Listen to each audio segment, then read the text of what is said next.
Welcome to the NBA Coast to Coast podcast brought to you by thelines.com. Coming to you from the West Coast, Josh Lander, joined by Nate Weitzer on the East Coast. And we are coming off another hot night. Great start to the week here on the Coast to Coast pod. 6-2 last night on Monday. Went 3-1 in both the best bets and the player props. Up on the night, 5 units, 4.85 to be hyper specific for you. But feeling really good. Up to 26 units positive on the season. We are rolling along here on a Tuesday. Going to be having these best bets in this one. Also have a video up with those player props. So make sure to like and subscribe to that page and continue to follow along all season with Nate and myself. Also want you to head to thelines.com. Use that odds finder tool up there to make sure that you're getting the best odds available to you from all of these books giving us bets this season. Nate, you had the clean sweep last night. Obviously, the honors are yours. T-Box is yours, so to speak. Almost? What'd you miss? Almost the clean sweep. James Harden, I did say combo the points and assists, and he got 23 combined points and assists in just 28 minutes in the blowout. But yeah, it's funny. Josh had under 7.5 assists for Harden. I was arguing the other way. And I said, don't middle it. Yet if you had middled both of our bets, you would have gotten them both right by saying over 7.5 assists, under 23 points, whatever. Point is, Clippers offense is looking good. We should have just taken them to crush that Spurs defense that, I've still been scared to pick against the Spurs since Wemby just took over a game, but he has only done that once, literally once all season, and they have not been beating anybody. Right. Okay, Tuesday, 5-game slate. And I like this one here. I mean, it's going to be fun at least. Pacers, 125 points, baby. Let's go. 251 is the total here in Atlanta. Gotta be a good game environment with the number 1 pace going up against the number 6 pace. This is what the Pacers average on the season. And you're talking about a horrible defense they're going up against after, you're getting a little bit of value after they had a rare down game against Orlando. Still got to 116 despite their worst shooting performance, second worst shooting performance of the season. They went 8 for 3, 31 from 3. Last time they shot that poorly, it's because Halliburton was out at Boston, and they, of course, just got rolled. 121 plus points in 7 straight prior to that game against Orlando. That includes some relatively tough matchups, 121 on the Cavs, etc. But now they're facing Atlanta. Atlanta's defense is simply not good. It's worse at home, actually. But overall, 5th most assists allowed, giving up the 5th most steals, giving you points the other way. They are 5th worst defensive efficiency at home, 2nd highest 3-point percentage allowed at home. That's 43.5 points just off threes. 2nd most fast break points overall. Also give up the 2nd most first quarter points and 3rd most fourth quarter points. Indy is number 1 in both those, opening and closing the game. They're also just number 1 in scoring in the league, so that's not a huge surprise. But, you can look at the over for the first quarter or just Indy team totals by quarter just for this. They just should come out lighting it up with Tyrese Halliburton, of course, leading the way. They have a little bit of extra rest here, even though they played on Sunday. Their last game before that on Friday, not much, or it was Thursday, actually, I think. But, only 2 games in the last 5 days before that. And let's look at their recent matchups with Atlanta. 123 points per game in their last 4. Halliburton missed one of those, and they scored 111. The last 2 with Halliburton, 130 points per game. And that's, only with average numbers for this team. 37% from 3, 29.5 assists. Quinn Snyder ball this year, like I've been saying, the Hawks are just giving up more and particularly struggling with guards because Trae Young ain't guarding anybody. Halliburton has the 5th best offensive rating in the league right now, 137.5. Everyone else in the top 10 is either a super low usage guard or a center who just all they do is dunk the ball. He's just having an unbelievably efficient season and the engine behind this incredible offense that I will take to bounce back in this spot. Yeah, man. I didn't know what to do with this game. I was looking at it through the lens of props mostly, I guess. That's why. And there's a lot of different guys that score a lot of different, do a lot of different things, but a lot of different guys score for this Pacers team. And in Atlanta, yeah, I don't know. Weirdly, Atlanta isn't giving up that many points per game to the opposing point guard, but maybe they just haven't played that good of point guards. It's definitely not Trae Young's defense, and obviously anybody playing point guard is being guarded by DeJounte Murray, but Look, this is going to be what do we call it? A barn burner in the NFL, I believe, for whatever reason. Not sure where it derives from, but that's what's going to happen here. And anything you want to do should probably be in the realm of overs, even though there's a lot of inflated stuff that's like right around where these teams normally play. Like Miles Turner's lines are basically the averages against the Hawks and et cetera, et cetera. So like probably just going to be another high scoring game, man. If everybody keeps doing what they've been doing, it's a barn burner because you're watching it and you forget to check on your barn while it burns down. Really, just for the record. You're so engrossed in the game that you don't even notice that Annie M and the horse are out of the barn. Yeah. Wow. Did you just look that up, or you had that in the hip like that? No, top of the dome. Yeah. Wow. Brutally impressive. All right, we stride on here and we move on to my first pick, where I'm going with the Lakers, and it's a pick that you were talking about making the opposite of, and then we're like, no, and I started looking at exactly what made you go, no, I'm not betting on the Jazz in this situation. It starts with the splits for these two teams, so I'm taking LA minus 7.5. Like I'm just eating those points.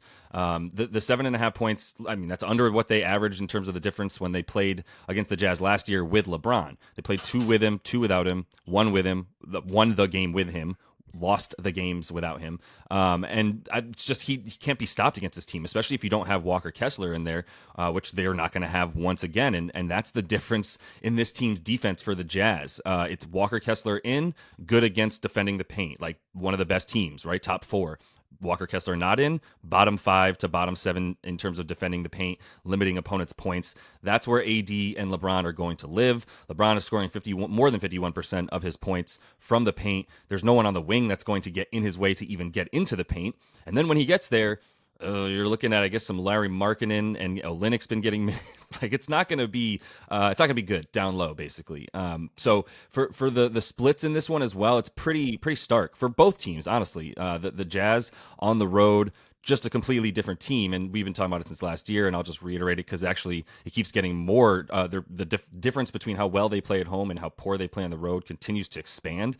They score 123 points per game at home and 110 on the road. They are losing road games by an average of 14 points per game and winning their home games by an average of 2.6 points per game, which is wild. Like the differential is roughly 12 and a half points in terms of losing by 8 points per game on the road, winning by 4.5 or so when they're at home. And they've beaten some decent teams at home as well.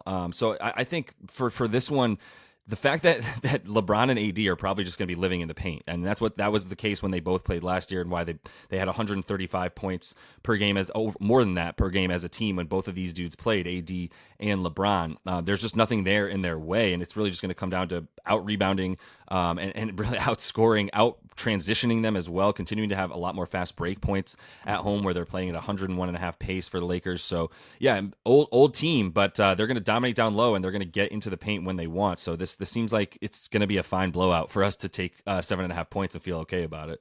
Yeah, I wanted to take the Jazz initially, just a knee jerk. I'm just like, oh, that's a lot of points for an offense that can score with anybody. But then, I mean, looking into these splits, these exact things that you mentioned, I'm like, there's nothing to support this. The only thing I could say is that LeBron is questionable with a calf, and maybe he doesn't play, and then the Lakers offense, takes a little bit of a dip. But it seems like he's going to play. He's got props up. The Jazz just awful on the road, just awful defense in general, especially without Walker Kessler. Like, the way they had to bend their defense to even hope to stop Kevin Durant, which they did not at all in the last 2 games, just left everything easy as pie for other guys. That's why I've already hit Cam Reddish 2 threes. I think the Jazz are just going to double LeBron, and then we're going to get beautiful rotation for the Lakers to just splash. Their supporting role guys are just going to knock down threes. The Jazz giving up 41%, the plus 7.5. And I should give the caveat real quick. Like, if LeBron doesn't play, I don't like 7.5 points. I might still think the Lakers are going to win that game, but probably gonna be a lot closer. So just keep an eye. It would come down, I think, if LeBron doesn't play, and I would consider a money line parlay with some of the other big favorites here, or maybe a teaser. If you are a little worried, the Lakers still can be their own worst enemy, can have poor offense down the stretch, but this Jazz defense is so bad.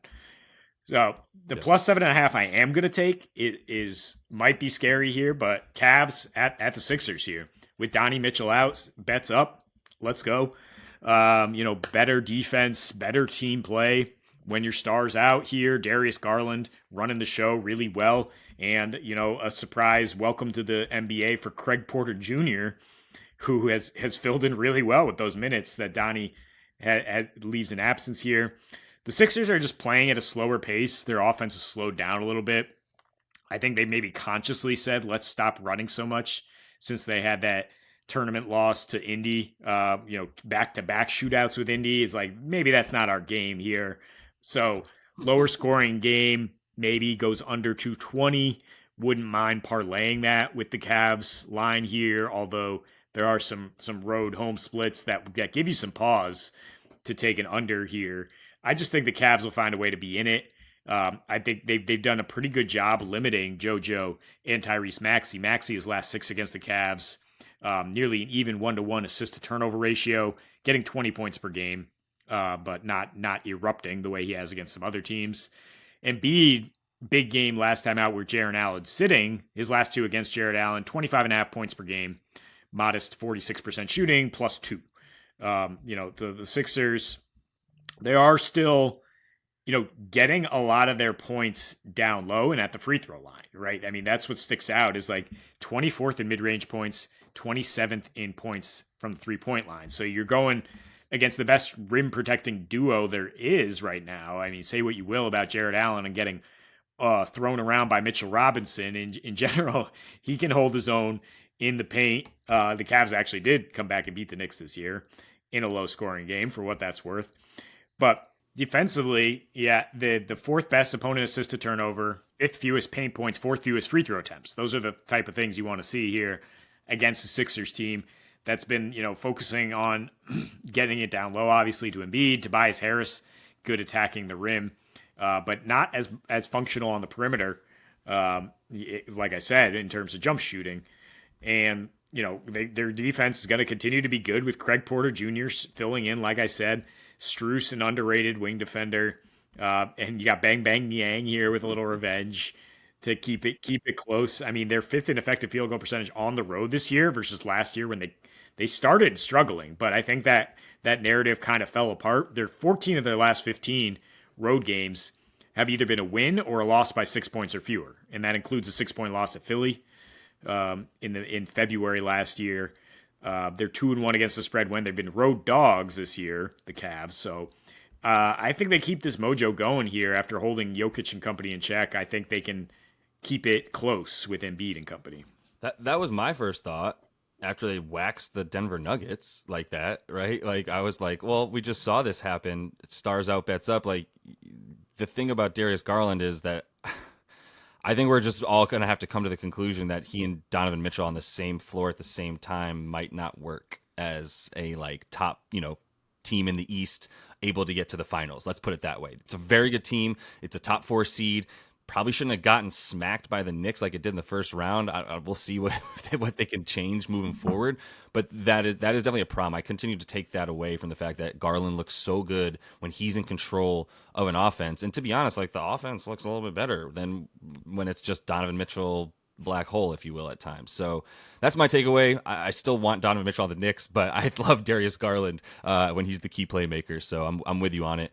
Nurk, that's my second pick here for best bets, and I'm taking him, Nurkic, in a same game parlay with the Suns money line. Put those two together for Nurkic to get 12 plus points, which is his core point line, plus 122 on FanDuel for a full unit. And we'll start with revenge. I know this is Nate's thing. He's Dr. Revenge, but I'm going to take this one from him because I do think there's something to it. I think he is the type of player that will give a crap, if you will, a little bit more than dominating, who, as I wrote here, has been dominated more than he's done any dominating so far this year on the Portland Trailblazers, which it's a 13.5 point spread. It opened at 8 or 9, and it just got bet directly up right away. So it's gone in terms of anything under 10 for the Suns to be favored in this one. But I still think the money line added to Nurk's points gets you a nice little plus 122 payout. So Portland is allowing the 5th most points and the 7th most rebounds per game to opposing centers, despite having dominating on their squad playing, almost 30 minutes a game.